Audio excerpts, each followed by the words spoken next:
Those, what did you call them? Walkie-talkies? Those are going to be loads better than signal drums and smoke signs.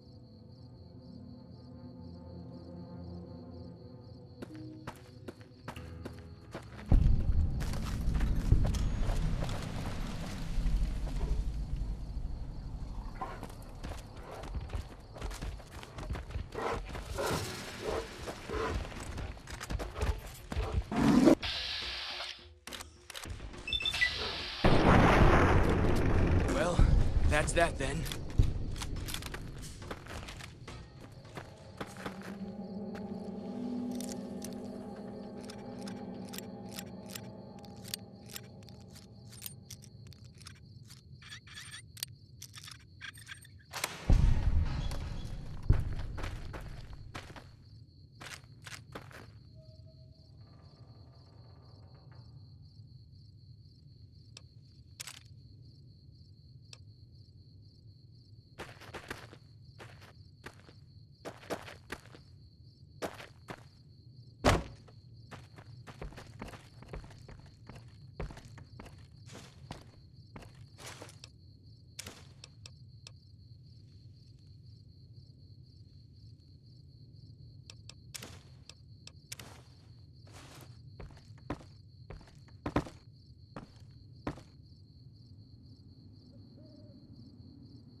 You are the one Joshua Graham sent to us. Blessings of the Father in the cave on you. Daniel is waiting for you. Asaro's Yao Guai fist is a sacred symbol. It shows that we belong to the tribe and have willingly undertaken a dangerous quest to aid the tribe. Each Sorrow makes his own, and only after hunting and slaying a Yao Guai that threatened our people. Our shaman, White Bird, oversees the rites. Perhaps if you spoke to him, he would allow you to undertake such a quest. Waking Cloud is my name. I am midwife to the Sorrows. It sounds ill-omened, no? Midwife to Sorrows? The children and the old have already been evacuated from the camp. They are safe enough, unless the Whitelegs come for us in force. I tend to other hurts and sicknesses that afflict our tribe. I also scout the valley for the herbs I use in my medicines. What would you speak of? Daniel is a wise man and a great friend to the Sorrows. He taught me to speak the language of New Canaan, the English from the holy books. Yes, the language of the New Canaanites is the Holy Tongue, for it is the language their sacred books are written in. The Father in the caves brought it to them after the judgment, but the ancestors of the Sorrows sinned against him. They were denied the true tongue. 6 years. He attended the birth of my third child. It was a hard birth. The river nearly carried my water to the Father, and my child's with it. Daniel knew the ways of New Canaan's medicine. He stepped in and saved both of our lives. After the birth, I asked Daniel if he would teach me what he knew of childbirth. He agreed, and so here I am. What would you speak of? We have dwelt in the Narrows since the end that came in fire. When the Father in the caves punished the world and made us forget the Holy Tongue. We have had good relations with the other tribes in the valley. At least before Salt Upon Wounds brought his Whitelegs here. We have Daniel to thank for our continued existence. His advice and help has kept the Whitelegs from overrunning us so far. I do not know how long even he can protect us, though. He is war chief of the Whitelegs, and the worst butcher of them all. The tribes he has crushed are many. The warriors he has slain, countless. Have you not heard of the god of the new Canaanites? He is our protector and our judge. He helped our ancestors find their place here in Zion. He gave us many gifts, but we are not to seek him out. His caves are forbidden to us. Those who seek them out are taken from us. Perhaps you do not fully understand the new Canaanites. I have seen the Father's images. His holy bride and holy son were given unto the world to save it. They dwelt in the caverns of the mountains, caverns which can still be seen today. The people sinned against him, and were punished with the end that came in fire and the loss of the holy tongue. Only the new Canaanites were spared. I'm sure Daniel could tell you more. His knowledge of the Father is greater than my own. Then I will look forward to our next speaking.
There can't really be a place where people go into big buildings and give away all their money just to watch someone flip paper squares on a table.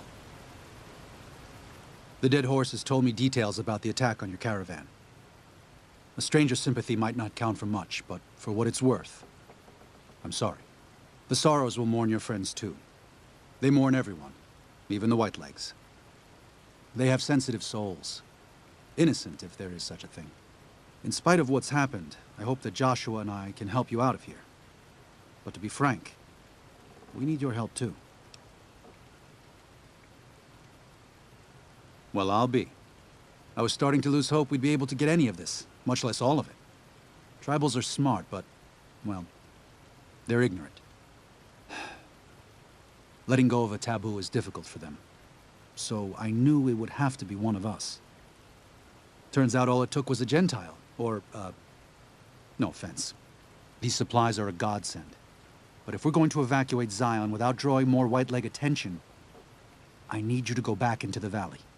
Specifically, I need you to scout out some locations for Whitelegs and try to recover a map of Grand Staircase, a wilderness area to the east. There's also the matter of the roads.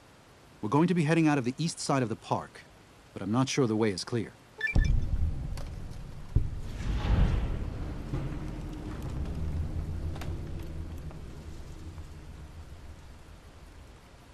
I appreciate the enthusiasm. There aren't a lot of people in the wasteland with kindness to spare for anyone who isn't kin. Since you've been poking around the valley, you might see more activity from the Whitelegs. One of the Sorrow's hunters, Waking Cloud, has volunteered to help guide you through the valley. She has a special talent for staying out of sight. After this, it's just a matter of getting everyone out of here safe and sound. And hopefully, you can head back to the Mojave without any more trouble.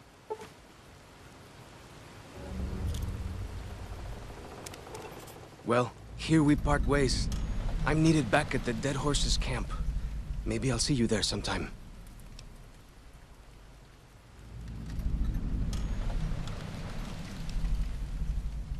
I will.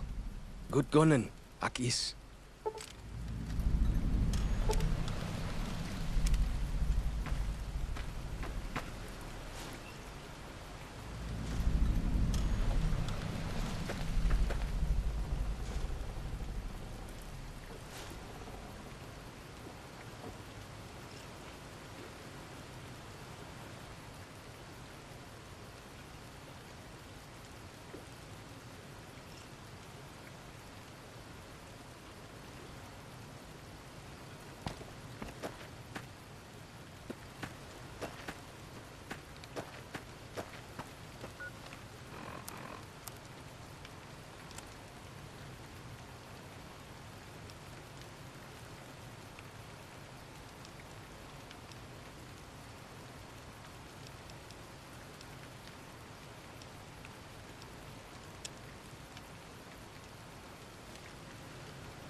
Hola, outsider.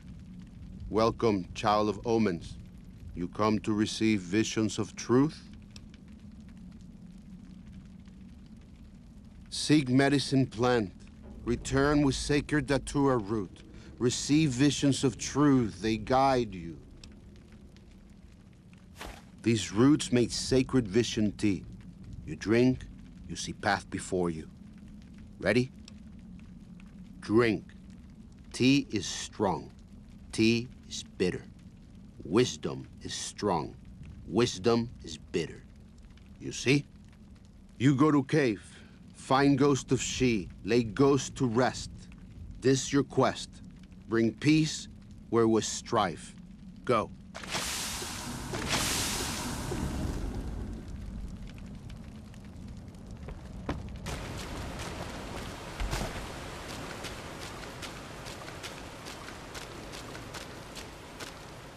Daniel said that I was to travel with you until you have completed your scouting. Is this pleasing to you?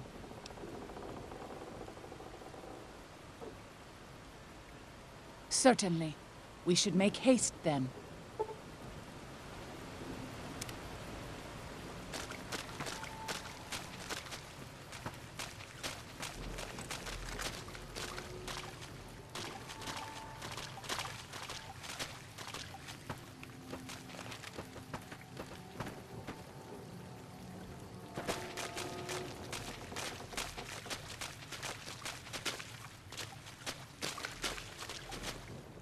By the rivers of Babylon, there we sat down. Yea, we wept, when we remembered Zion. Remember, O Lord, the children of Edom in the day of Jerusalem, who said, raise it even to the foundation. O daughter of Babylon, who ought to be destroyed, happy shall he be that rewardeth thee as thou hast served us. Happy shall he be that taketh and dasheth thy little ones against the stones. Do you know what it means? Given those two choices, yes. In the best of all possible worlds, they would just leave us in peace. But they won't. I don't enjoy killing, but when done righteously, it's just a chore, like any other. Practiced hands make for short work. And the good Lord knows there's much to be done here.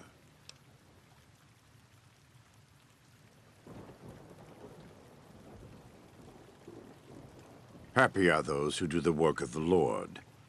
Zion belongs to God and the people of God. It is a natural temple and monument to his glory. When our Lord entered the temple and found it polluted by money changers and beasts, did he ask them to leave? Did he cry? Did he simply walk away? No. He drove them out. It is one thing to forgive a slap across my cheek, but an insult to the Lord requires... No. It demands correction.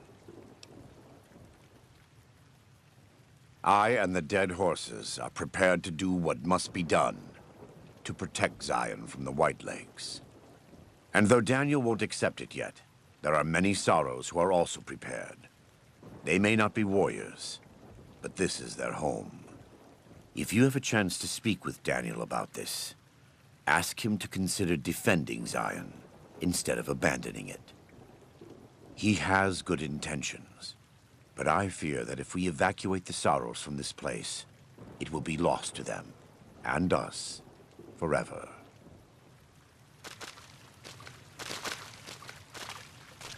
Welcome back. What can I do for you? He's a butcher.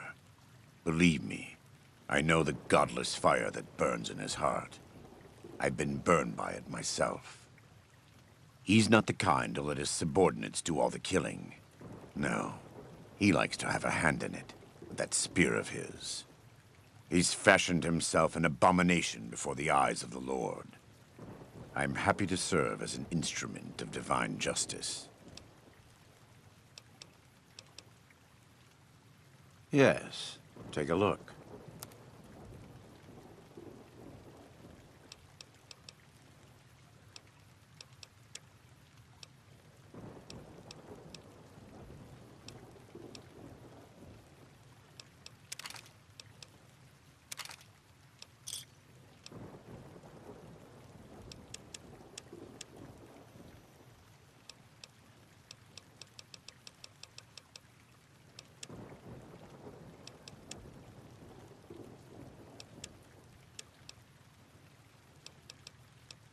It's not something I enjoy, but I pray to God that someone may learn from my mistakes.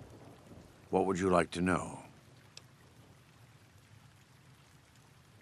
I was born in Ogden, what people came to call New Canaan. Things were more peaceful when I was growing up. When I was a young man, I went out into the world to do missionary work, as all New Canaanites do.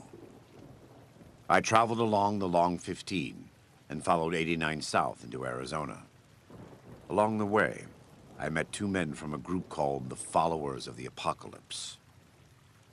Edward Sallow and Bill Calhoun. They came to teach the tribes. Calhoun was a good man. Edward was the one who got us into trouble down the road. No, not then. Back then he was just Edward. Smart man. Young, but we all were. We thought we could hike into the Grand Canyon and talk to Blackfoots. We did. And the Blackfoots were friendly enough at first. But eventually... I've thought back to that day so many times. I must have mistranslated. Something must have been mixed up, because the Blackfoots decided we weren't going to leave. The rest is history, assuming Edward hasn't changed it. This way lies the path to hell.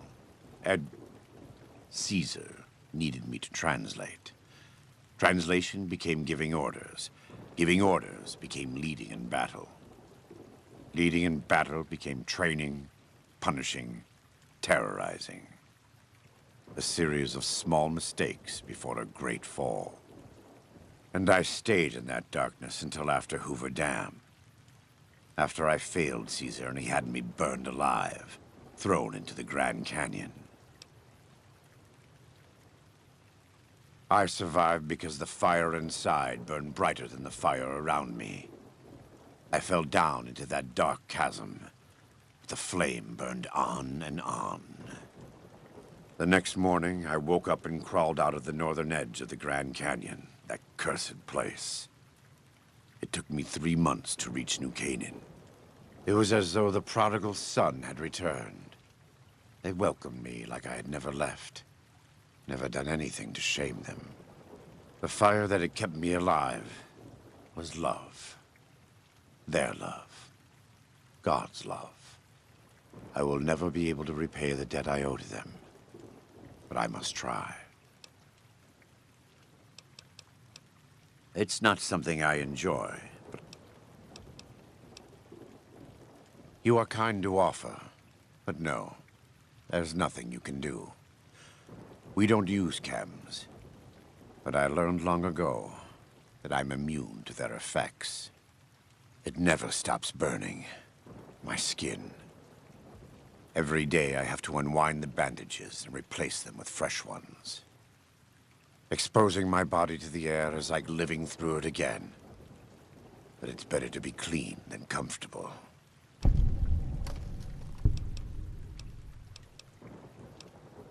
I try not to involve myself with matters of the Mojave anymore. All I know is from before the Battle of Hoover Dam. Better than Caesar, but that's not a high standard. Too much love of money and ownership. Not enough love of God and giving. Any society that derives its power and authority from the will of man alone lives apart from God and will crumble in the end.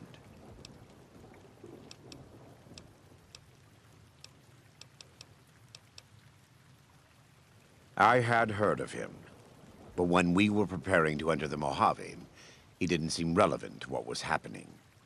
From what I've learned since Hoover Dam, he handled the Mojave tribes in a fashion not entirely dissimilar from Caesar. It's too bad.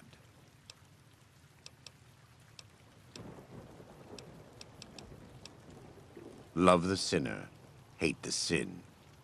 With Caesar, it's often very difficult to see through all of that sin to the person inside. I can say that we were both lucky that NCR supply lines and land routes north of Mojave Outpost were destroyed before the Battle of Hoover Dam. Something bad happened near Death Valley, at a place called the Divide. NCR couldn't cut across anymore, and it slowed down the reinforcements. Terrible storms ripped entire companies apart before they even got to Nevada soil. The aftermath of Hoover Dam could have been even worse for Caesar. I don't know for certain, and I don't think NCR knows either. Whatever happened at the Divide was too much for them to handle. Our Frumentari told us what they saw. Only fools and madmen would march into a place like that. All roads wind down to the same spot, the grave. They said all that's left there is a gaping wound cut into the earth, cursed and damned. No place for God-fearing folk.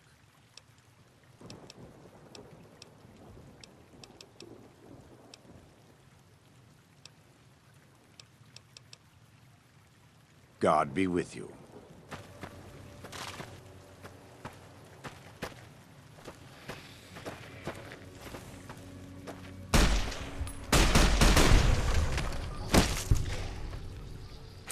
I need healing powder.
O Father, guide and protect us, your humble children, as we labor in the vineyards, and make us strong to resist those. Fight you if I must.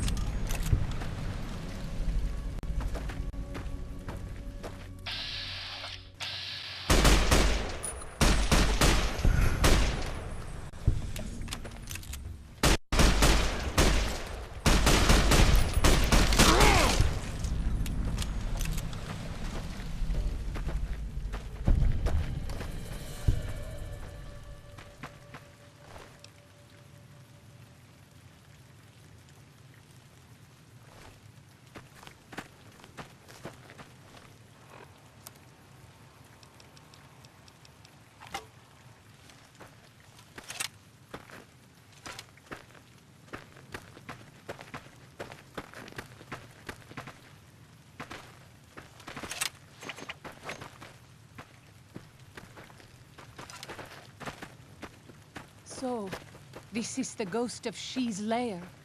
I was never brave enough to try to find it.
Does Ghost of She like quiet and grave?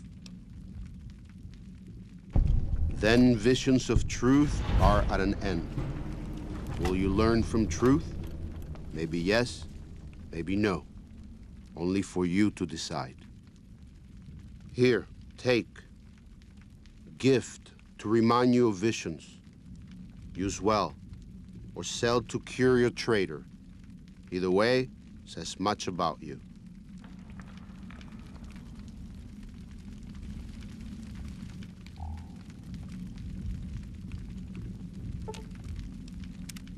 Katubiu. I do. A fine husband and 3 children. I miss them each day, but I take comfort in knowing they are safe. When we learned that Salt Upon Wounds had defiled Zion with his presence, Daniel ordered the children, the old, and the sick evacuated from the camp. My husband volunteered to lead the hunters that went with them for protection. I try not to worry about them, but we have had no news for so long, and Daniel seems sad when I ask him about it. Sad and a little frightened. Perhaps he will. I sometimes feel he thinks he must protect me. If he has news, I would know of it.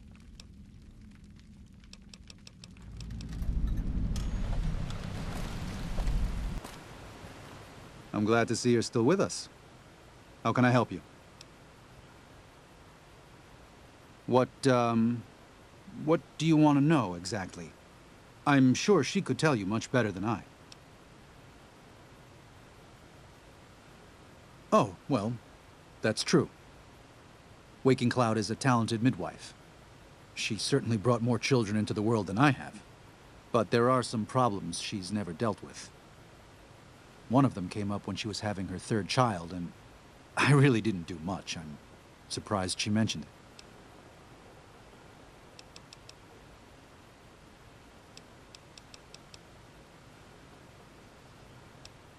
If you could part with it, healing powder would be welcome. We have enough Stimpaks for now, but we can't rely on that small supply. Brock and Xander plants can be found throughout the valley, and you might even find some on Whitelegs you come across. Ah, that's great news.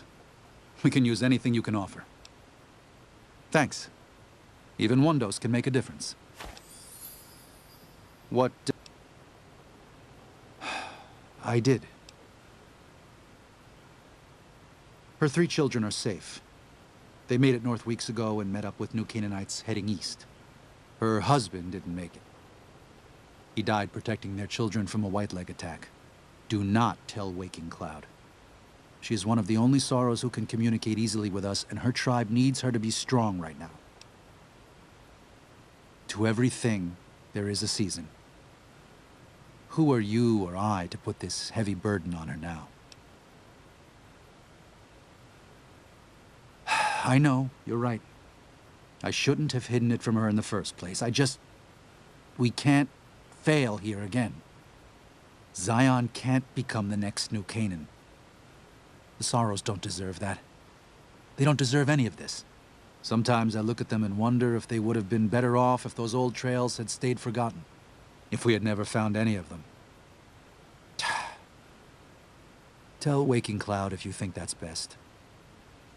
I won't stop you. There's an old saying that goes, if you want peace, get ready for war. You've got me figured half right. I'll shoot dead any white leg that tries to creep into this camp. But it's only to protect the Sorrows. The Lord helps those who help themselves. But the Sorrows don't know how. Joshua and I do. Since I got them into this mess, I need to get them out.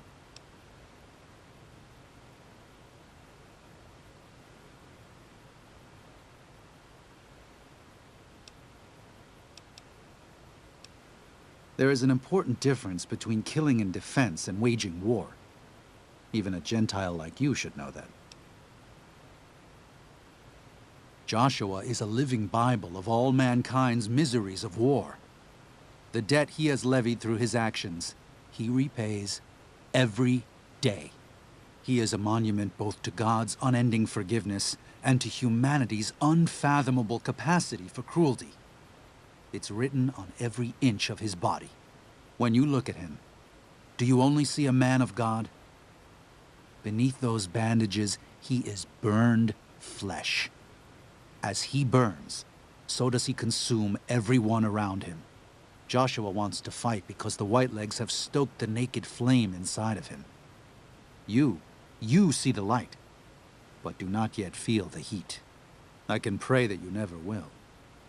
But it isn't up to me, and it isn't up to God. It's up to Joshua.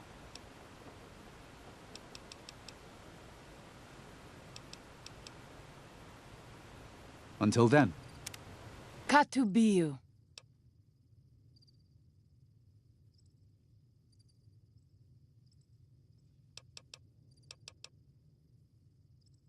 What? No. You must be mistaken. Daniel would have told me. How dare he? What gives him the right? I thought Daniel was my friend, but he cares nothing for the Sorrows.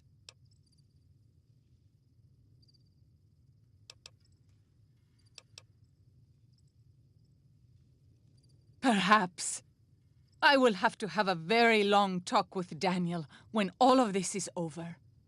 Thank you for telling me this truth.